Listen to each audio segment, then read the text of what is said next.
Hi everyone, welcome back to Pharmacy Tech Unfiltered. If you are new here, I'm Elena Rutka, former pharmacy technician, current career pivot strategist, resume reviewer, and full-time truth teller about what it really takes to grow past burnout and find work that finally fits. This podcast is where we break down the unspoken struggles in pharmacy life, especially for techs, and explore what's next when the badge and barcode scanner just aren't cutting it anymore. Because I've been there. I've been the tech who felt stuck, invisible, overworked. And I've also been the tech who pivoted out into biopharma, into quality assurance, into a role that paid me triple and let me breathe for the first time in years. So now this channel exists to help you do the same. Whether that means staying and advocating or pivoting and expanding. We've already covered resumes, transferable skills, interviews while burned out. But today, we're asking the bigger question. How do you actually know when you are ready to pivot?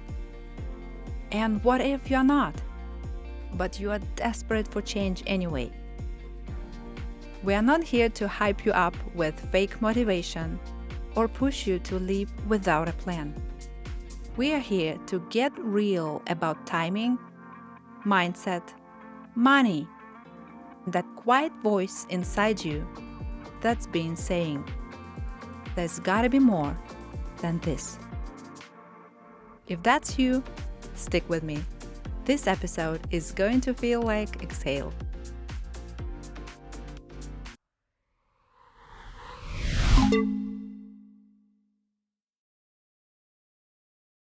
So let's start with that space we've all been in. You're halfway through your shift. You're restocking, dealing with the drive-thru dinging every 5 seconds, printer jammed, someone asking for a refill check. And in your head, you're thinking, I can't do this anymore. Maybe you picture just walking out. Maybe you're deep in Indeed at 1 a.m. searching jobs that don't involve people. Well, that's not clarity. That's burnout, doing the talking. The difference between daydreaming about leaving and actually being ready to leave. It's not a feeling. It's action. Being ready doesn't mean you are suddenly confident or fearless. It doesn't mean you've got a 5-year plan color-coded and laminated. It just means you've started quietly, privately. Maybe you updated your resume, just your name at the top. Maybe you typed entry-level pharma jobs into Google at 1 a.m. and fell down a rabbit hole of roles you didn't even know existed. You didn't apply, you didn't tell anyone, but still, something in you stirred. That's not nothing. That's not just venting anymore. That's breadcrumbs collecting. It's the first flicker of motion, and I want to help you pay attention to that flicker before it burns out or gets buried under another impossible shift. Here is something simple. Start a clarity journal. No pressure, no fancy format. Just keep a note in your phone or a scrap of paper in your locker. Write down what drains you during your shift. When do you feel like disappearing? And just as importantly, when do you feel most like yourself? Even if that moment happens outside work, doing a puzzle, reorganizing the fridge, helping your kid build a volcano for science class, that's still data. Those are clues. Clues that help you separate burnout from misalignment. Clues that whisper, maybe this isn't the job, it's the whole path. And once you start noticing those patterns, the next question naturally shows up. How do you know if it's something you can recover from, or if it's time to let go and move on? Let's talk about that. Let's go deeper. Because not every rough day means you should walk away. But some things you don't come back from. If you're invisible, no matter how much you do. If your manager gives you blank stares when you suggest improvements. If you haven't learned or grown in months and it's not your fault, that's a red flag. That's your sign. But if you used to love the work and now you're just crispy around the edges, if a couple workers or impossible patients have you dreading the shift, that might be burnout you can treat, not a career you need to abandon. Ask yourself this: would I want to do this job somewhere else? If the answer is yes, you might just need a better team, a different environment. And if it's no, that's your clue the work itself isn't aligned anymore. So let's stay in this moment for a second. You've got the journal open, or maybe just your mental note-taking brain running in the background. You're asking yourself, am I just completely burned out, or is this career just not it anymore? Because listen, those two things can feel the same in your body. The mental fog, the random crying spells, the feeling of being 10 seconds away from rage quitting or just ghosting your own life. But there is a difference, and that difference matters. Because if you try to fix misalignment with a vacation, you're just delaying the crash. Let's talk through it together. Burnout sounds like this. I used to love this. I care, but I don't have the energy to care right now. If my boss listened, if we had one more tag, if the schedule changed, maybe I could breathe again. You still believe in the work. You still want to do a good job. You're just fried, and probably not in a hot girl summer way. It's not that the job itself is the problem. It's the conditions, the pace, the pressure, the lack of support. Ask yourself this: if everything around this job improved, would I want to stay? If the answer is yes, what you need might be rest, boundaries, or a shift in environment, not a total pivot. But if the answer is no, if your first reaction is just, keep listening. Because misalignment sounds different. You are not overwhelmed. You are checked out. You stopped caring about getting better. You stopped being curious. You are not even mad anymore, just numb. The stuff you used to take pride in, like being fast or precise, or the go-to person, now it just feels like something you do to survive the day.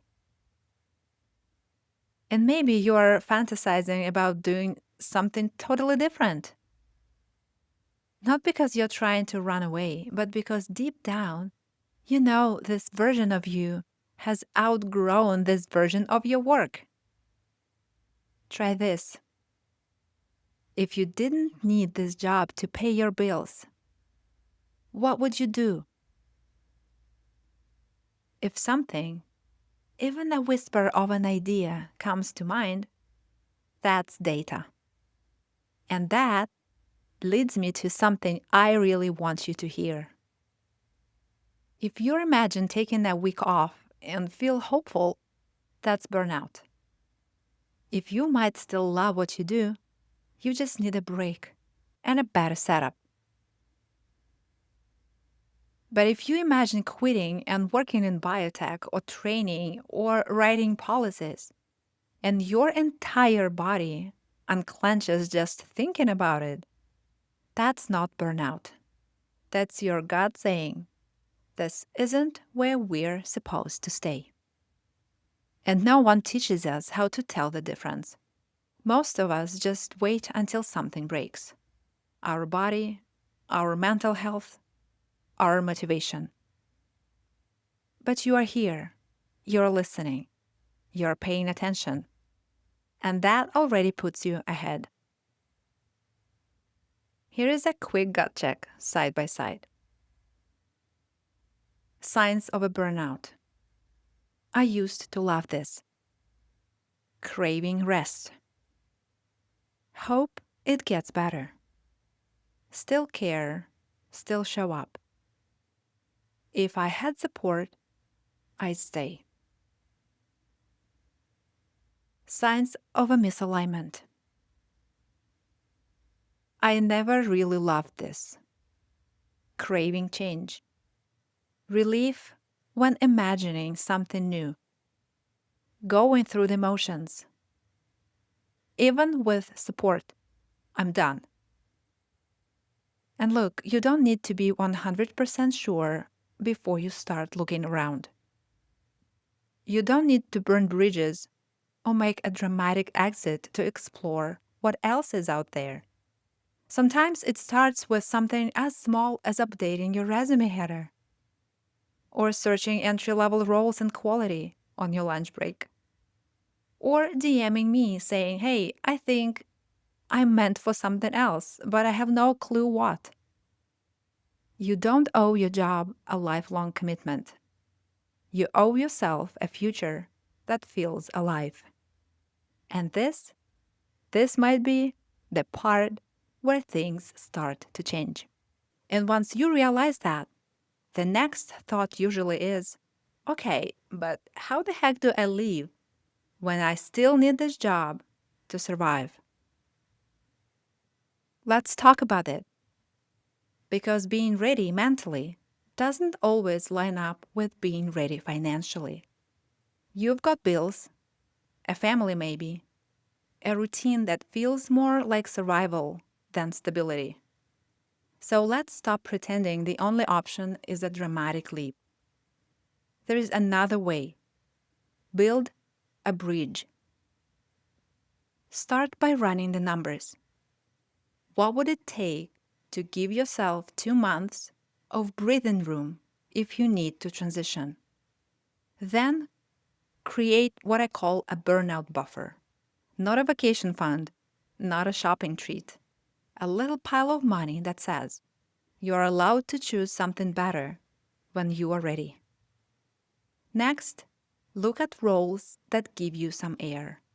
Not perfect jobs, but lower lift ones that don't drain your soul. PRN hospital gigs, remote admin, even a compounding job with a stable team. Sometimes you need a holding place while you plan your next move. And here is your 30-day pivot calendar. Each week, do one thing that helps you research, one thing that builds a skill, and one thing that expands your network.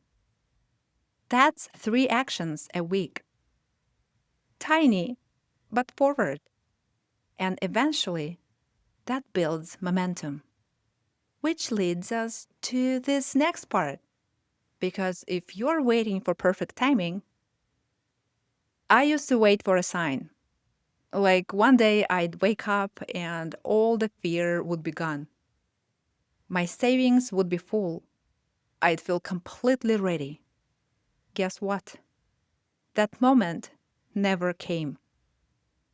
But you know what I did? One small thing, then another. Then a message from someone on LinkedIn saying, "Hey, I saw your background. Can I ask you something?" That's how this stuff works. Quiet, cumulative. Here is how you start. Write a version of your resume that's meant for your next chapter, not your current job. Make a curiosity list, industries, job titles, or skills that make you pause. And reach out to one person a week with a simple message. "Hey, I'm curious about what you do. How do you get into it?"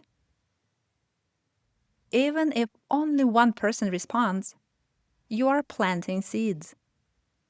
And while you're still working your current job, let it be your funding. Let it be fuel. It doesn't have to define you to support you for now. Let me end with this. Sometimes the biggest thing holding us back from pivoting is that nobody told us we were allowed. Maybe your family sees pharmacy as stable and respectable. Maybe your coworkers say, "You are lucky to have this job. Don't risk it." Maybe part of you still feels like you are not enough for something new. I need you to hear this. You are not starting over. You are not wasting your experience. You are not too old, too late, too anything. You are building on a foundation most people couldn't even handle. Try this. Write a thank you note to your current or past job. "Thank you for teaching me how to show up, how to stay calm under pressure, how to be resilient." And then write a note to your future. "I'm allowed to grow. I'm allowed to change. I'm allowed to want more." That's not quitting. That's graduating. So, what do you think? Are you ready to pivot? Or just finally seeing the truth of where you are? Whatever the answer, know this. You are not lazy. You are not lost. You are not broken. You are just burned out, boxed in, and maybe finally brave enough to want better. And I'm proud of you for that. If this episode landed for you, here is what I want you to do next. Subscribe to the show so you don't miss what's coming next. DM me on Instagram or Facebook and tell me what skill you're most proud of. I'll send you 2 career ideas to explore. Join the Pharmacy Tech Unfiltered group on Facebook. It's free, it's real, and it's full of people like you trying to grow without losing their minds. Share this episode with one tech friend who's been spiraling about their future, because no one should have to figure this out alone. You're not just a tech. You're talented, adaptable, and far more capable than you've been told. And no matter how slow your pivot feels right now, it's already happening. This was Elena Rutka with Pharmacy Tech Unfiltered. Talk to you soon.